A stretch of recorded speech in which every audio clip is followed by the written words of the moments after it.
Bonjour et bienvenue sur DigiSchool. Je suis Rémi Carl, votre professeur de physique. Aujourd'hui, nous allons étudier les enjeux énergétiques et étudier les unités de mesure de l'énergie.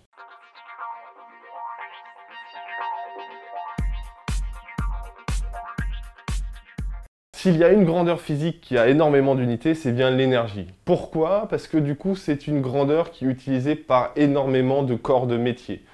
Des industries pétrochimiques jusqu'à l'automobile, en passant par la métallurgie, tous ces domaines d'activité ont des problématiques énergétiques. Et donc, historiquement, il y a énormément de grandeurs qui ne vont pas être applicables à travers tous ces secteurs d'activité. Donc on va devoir sans cesse jongler entre les différentes grandeurs. Nous allons commencer par les grandeurs les plus internationalement reconnues et qu'on appellera donc du système international. Donc la première grandeur et la unité de mesure de l'énergie, ça sera le joule. Le joule qui est défini comme le travail d'une force motrice, donc d'un newton, dont le point d'application se déplace d'un mètre dans la direction de la force. Donc je prends un objet ici, je lui applique une force de 1 newton. Cet objet se déplace de 1 mètre. Et du coup, l'énergie en jeu, donc l'énergie, ici, ça sera un travail, donc je vais le noter W, c'est la force fois la distance, donc c'est 1 newton fois 1 mètre. Et donc, ça sera 1 newton mètre, et 1 newton mètre, ça sera 1 joule. Donc voilà comment on définit le joule, comme étant une masse une force de 1 newton appliquée sur 1 mètre. Ça nous fait 1 newton mètre, donc 1 joule. Donc 1 joule, 1 newton mètre, 1 newton c'est 1 kg mètre seconde moins 2, donc ça fait 1 kg mètre carré seconde moins 2. Voilà l'unité SI du système international. Le problème, c'est que personne n'utilise cette unité pourtant bien pratique. Nouvelle unité de mesure de l'énergie, l'électronvolt. L'électronvolt, c'est une unité qui est utilisée en particulier dans le médical, par exemple, quand on parle d'outils de diagnostic, de rayons X, etc. Tout ça, ça utilisera les électronvolts, mais pas que. L'électronvolt, comment c'est défini? L'électronvolt, c'est l'énergie cinétique gagnée par un électron quand on le soumettra à une différence de potentiel de 1 volt. Un électron, par exemple, que je viens placer ici entre deux électrodes, une électrode moins, une électrode plus, ici, avec une différence de potentiel de 1 volt. Quand on a cette différence de potentiel de 1 volt, cet électron, ici, va être accéléré. C'est le phénomène, par exemple, qui sera en jeu dans les tubes à rayons X. Il sera accéléré entre ces deux électrodes. L'énergie, elle se calcule comme étant le produit de la charge d'un électron E, 1,6 10-19 coulombs, fois U, delta U, U ici, qui sera ici égal à 1 volt. Et donc, du coup, c'est cette énergie-là qui sera égale à 1 électronvolt. Vous voyez d'ailleurs que l'électronvolt, c'est 1,6 10-19 joules, 1,6 10-19. Attention, c'est une puissance ici. 1,6 10-19, c'est effectivement la valeur numérique de la charge de l'électron en coulomb.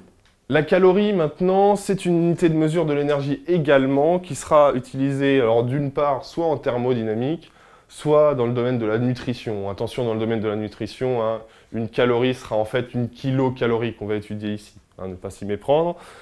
Une calorie ici, disons en thermodynamique, c'est l'énergie nécessaire à élever de 1 degré Celsius ou 1 degré Kelvin, vu que c'est une différence de température, c'est la même chose, 1 degré Celsius, 1 gramme d'eau, donc par exemple de 14,5 à 15,5 degrés Celsius. La calorie sera définie comme étant 4,1855 joules.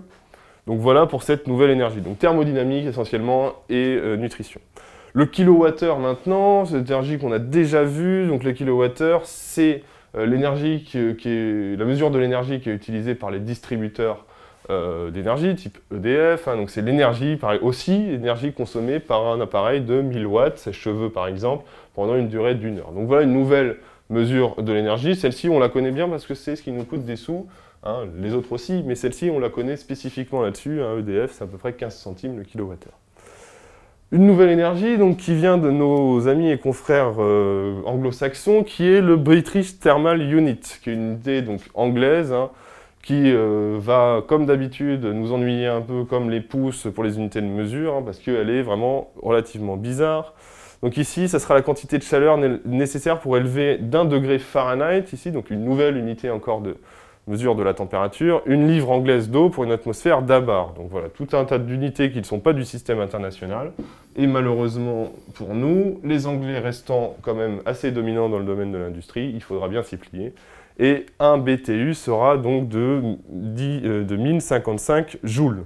La tonne équivalent de pétrole maintenant, donc on parle de ça évidemment dans l'industrie du pétrole, mais aussi et beaucoup dans l'économie. Ça sera une unité d'énergie qui sera assez caractéristique, histoire de ne pas trop rajouter de zéro à chaque fois quand on fait des calculs. Une tonne équivalent de pétrole, ça sera déjà beaucoup de joules, comme on utilise les moles pour compter les molécules en chimie. Ici, on utilise des TEP pour compter des grandes quantités d'énergie. Et donc, du coup, ça sera l'énergie calorifique d'une tonne de pétrole, on va dire moyen, c'est-à-dire une qualité moyenne raffinée. De manière, voilà, on n'est pas entre le kérosène et le pétrole brut, on est vraiment dans quelque chose de moyen et c'est une valeur qui est fixée à 4,486, 10 puissance 10 joules. Donc voilà l'énergie d'une tonne équivalent pétrole, donc en énergie calorifique. Je prends une tonne, je le brûle, je récupère 4,18. 19, 10 puissance 10 joules. Maintenant, la tonne équivalente charbon, donc qui est une ancienne unité, qui était l'ancienne unité de référence par rapport à la tonne équivalente pétrole. Donc tonne équivalent charbon, vous voyez bien, c'est un peu moins important, mais bon, du charbon, c'est pas très dense et ça donne de l'énergie quand même, à 2,930 fois 10 puissance 10 joules. Donc voilà la tonne équivalent charbon, l'ancêtre de la tonne équivalent pétrole. Et maintenant, une tonne équivalent de TNT, donc vous savez le fameux explosif TNT, donc c'est simplement une petite anecdote, et puis il y en a d'autres, des unités de mesure de l'énergie. Mais voilà, on peut aussi calculer les énergies comme étant des équivalents. Qu'est-ce qu'il nous faudrait comme nombre de bâtons de TNT pour représenter l'énergie de ma voiture, par exemple. Donc on parlera de tonnes équivalentes de TNT, et ici, l'unité, la conversion en joules se fera de la manière suivante. Donc voilà. Simplement pour vous rappeler que toutes ces énergies, elles sont toutes des équivalences entre elles. Le joule reste l'unité du système international, mais bien sûr, chaque domaine et secteur d'activité de l'industrie utilisera sa propre unité. Il faudra savoir jongler les unes avec les autres. Voilà, c'est tout pour aujourd'hui. J'espère que cette vidéo vous aura plu. N'hésitez pas à consulter les autres supports de cours sur le site internet www.digischool.fr. À très vite.